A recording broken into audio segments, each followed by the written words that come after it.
first, live, local. This is Fox 12 Now. Hello, everyone. This is Fox 12 Now. I'm Greg Nibbler. As always, thank you for joining us. We are live streaming here from the Fox 12 Oregon newsroom. I always want to let people know that. And again, you can get that Fox 12 Oregon app. If you're coming back again, you know I've said that before, but that is a great way to watch this show live and also after the fact. And we get to have some very good, wide-ranging discussions here on the show. Today, though, we're talking about AI, something that, of course, we're all very familiar with. It's used in so many different ways, but scams are something that, unfortunately, bad actors are really utilizing AI for in a lot of different ways. We want to talk about that today and just ways that you can protect yourself or maybe your family members from falling victim to some of those scams out there. To do so, we're joined by Miguel Angulo from Checkpoint Software. And Miguel, thank you for being here with us today. I really appreciate it. You know, it's just something that is always so constantly evolving when it comes to artificial intelligence. And it's hard to keep up. So that's why we need an expert on here to talk about this. So I guess to start off, what are some of the biggest AI scams that are going on right now? Hello, Greg. Thank you for having me today here. Yes, so the biggest issue that we have with AI is great for technology, for what we are doing in our daily lives, but also it can be a double-sword edge because now it can be used also by hackers to attack people, to harm us, to get money, and this is where we are today. And what are some of those different ways that they're utilizing AI to do that? Yes. So now with AI, it only takes 10 minutes by watching a video clip that you have online. If you're a person that is very active online in social media, they can only take 10 minutes of that video and then recreate your voice. So that what it will happen is they might call your parents or your grandmother saying, "Hey, I'm such and such. Please help me because I need a big problem. I don't want my parents to find out this is happening." And the grandma or the aunt or whoever family member is, they will say, "Yes, I will help you. I will help you. What do you need? Please send me this. This is the information of the bank that you need to send the money." And this is how people fall for those type of scams. So they take that online video of you, 10 minutes of it, they can then basically mimic your voice and just type in whatever they want that voice to say? Yes, Wow. they can do that. That's pretty terrifying. So what are some different ways that you can protect yourself from something like that happening? Well, I received texts like that inviting me from people that I don't know, that are not on my phone book. And what I do is, number one, I delete it. I don't even answer, because if I answer to that, they will say, okay, it's responsive. So they're going to try to reach out to you. And so first thing is delete the text message or the email or whatever type of messaging that they are using to reach out to you. Don't respond to that.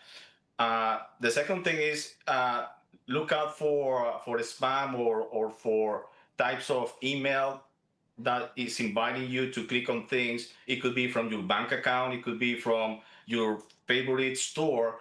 And as soon as you click on that, it might be an initiation of this type of a scam. So don't click on any of those things. Definitely avoid Don't that. click on anything.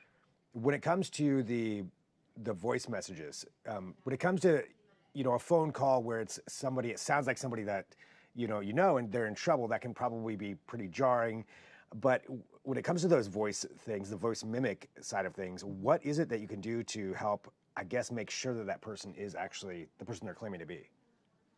Yes, one thing that I have that we are recommending, and I have this with my family as well, is to set up some form of code. If you are talking to somebody that you feel that something is not right here, then you can introduce that code to see if that person will respond to that. It could be in many ways. It could be in a statement, or you could be talking and suddenly say, "Hey, it's very sunny today. How's everything over there?" And then they will know that what to respond. So this is kind of ways that I recommend protecting from these type of people. And so this is something that you can create with your family, whoever it is, only you know it. I would imagine you just say it out loud too, probably don't even email it to each other. Yes, we have a code. In my family, we have a secret code that only we know which one is it. And if we feel that if my son is calling me or my wife is calling me and there is something that I see this is not right, it sounds like her, but she wouldn't be doing this, or my son wouldn't be doing this, and then I will introduce that question or form of code, so that person will respond back with the answer. Gotcha. Yeah. So that's something that everybody can kind of create on their own with whoever it is that they would possibly be concerned with. So have that code created.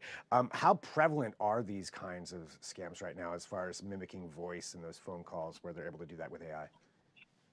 This is very frequent. It's happening very often, and that has increased a lot this year because of the AI and how technology is evolving.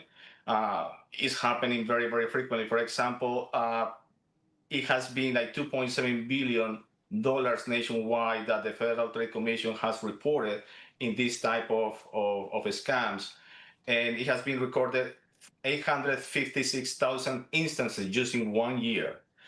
And there is no way this is going to get any better. Yeah, so this is something that just with the advancement of AI, I imagine is just going to be continuing. Is it just something that Yeah. we're just going to have to learn to live with and to deal with? Yes, yeah, this is something that we have to deal with every day. And Greg, I also want to mention that there is another form of a scam that is called romance scam, which is pretty much similar to that.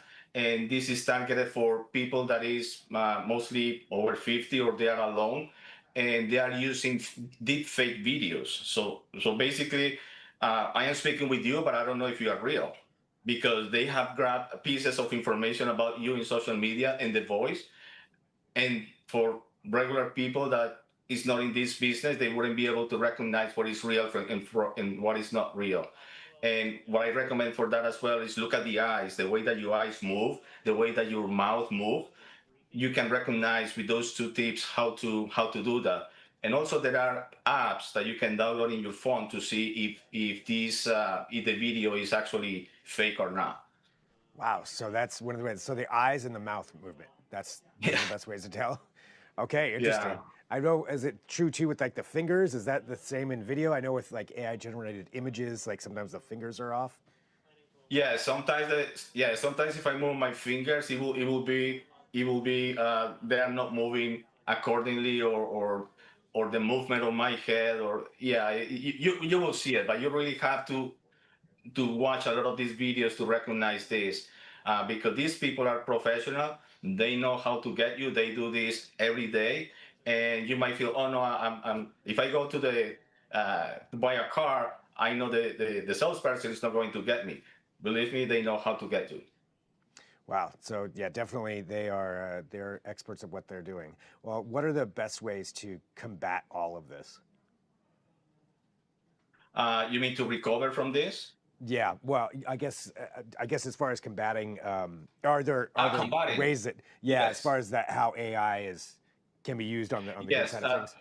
The first thing that we are recommending is learn about AI, learn what it is about, what good things you can do, but also how they are being misused to attack you.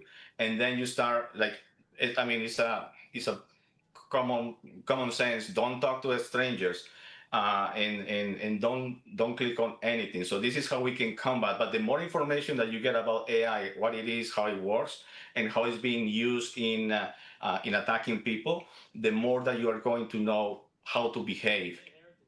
So it really is just educating yourself, making sure that probably people in your family, Yes. perhaps, people who may not be as technologically savvy, I would imagine would need a little bit more education Yeah. too, and to let them know Yeah. about things like this. It is about awareness. We have to be aware of our surroundings. We have to be aware how we behave online, uh, not clicking on things that we don't know. If somebody called you from the bank saying I'm calling from the bank, hang up and you call the bank directly and see if that is real. I do that every day, and sometimes it happens to be that is the bank calling me, but at least I know is I'm protected. Yeah. So just being careful out there. Well, Miguel, anything else that you think is important for people to know? Well, like I said, be safe. Be safe. Keep your computers updated, your phones updated. Don't talk to any strangers online. The least that it can happen to you is that you lose money. But the worst thing that it could happen to you is that you lose someone because of human trafficking. And you know what happened with human trafficking? They can be sex slaves, or they can or they can use their parts to be sold on the dark market. So Right. that's why please be careful what you are doing online. Just be educated, and then you will be fine. All right, so educate yourself. That's the biggest thing there. Well, Miguel, thank you very much for joining us today. I really appreciate your time and your input here to get this information out to everybody. Greg, thank you for having me today. And for everybody watching, again, this is Fox 12 Now. We are live streaming here, and we have plenty coming up this afternoon. We're going to take a quick break. So whatever platform you're on, you can come right back there. If you're watching live, I will be back in about 15 minutes or so. But otherwise, you can always watch these segments after the fact as well on the Fox 12 Oregon app or kptv.com or wherever you find us. Thanks for doing so. I'm Greg Nibbler. This is Fox 12 Now.